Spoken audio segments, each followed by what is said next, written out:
Guns N' Motherfucking Roses. Täna on siuke lugu, et elus esimest korda ma käin karkudega.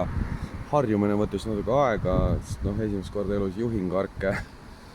Aga jaa, mulle meeldib. Tähendab ajutiselt. Ja mulle meeldib karkudega käia, et tunnen ennast jälle väetikesena. Sest muidu nagu, et kõva mees ja saad kõike, teed kõike, la.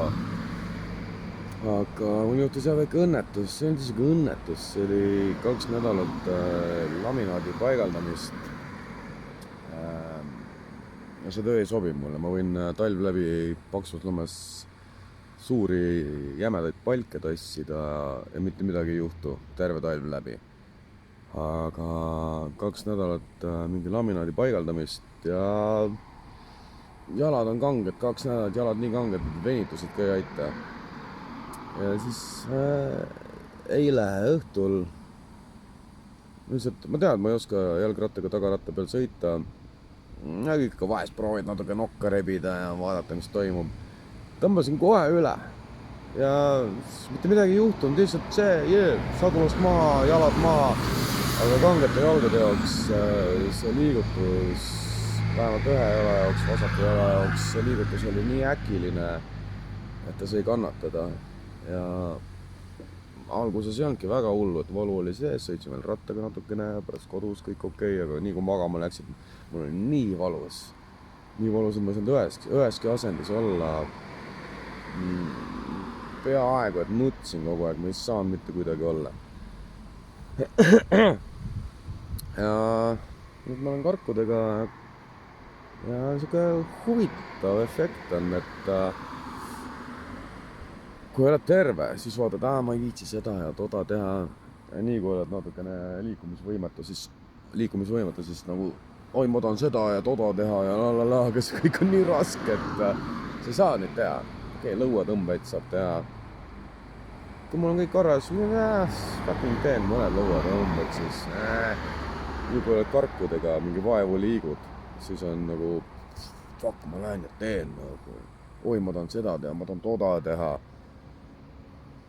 Kui inimesel on kõik olemas, siis tal on nagu, vaatame homme. Nii kui võimalused on katkestatud, siis läheb nagu keeruliseks veitsa, et siis tahad just teha. Huvitav on see, et siin Kohilas noored on küsinud, et Lauri, ma kõnnin karkudega ringi, siin vaevu veeren, targutan. Lauri, mis juhtus? Mis midagi, et rongi alla jäin. Rong sai rohkem kahjustada. Noored on. Ma ütlesin, ei saanud, ei jäänud rongi alla. Ja siis jälle järgmised noored ja nooremad noored veel. Jälle, Lauri, mis juhtus? Midagi, rongi alla jäin ja rong sai rohkem kahjustada. Need vähemalt suutsid küsida, et päriselt või? Mis loomulikult mitte. Huvitav, kuidas mingid noored usuvad sikast jama. Me rongi alla, aga rong sai rohkem kahjustada. Igatahes, ma ei tea, mis ma üldse öelda tahtsin. Võib-olla see oligi see, et siis kui on võimalus teha, siis ei tee. Siis kui võimalused on piiratud, oi, kuidas siis tahaks teha.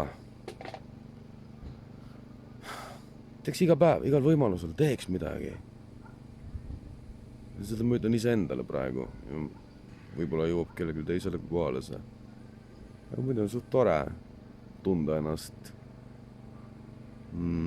natukene väetina. Aga ei oota samas ka mingi haletsust ega midagi, vaid tore on veidi olla Superman, kes kaotas hetkeks oma võimed. Aga kui ma seda jalga homseks korda ei saa, pean ikkagi EMO-sse minema ja mulle ei meeldi see, sest ma olen ikkagi ju outlaw. Yeah.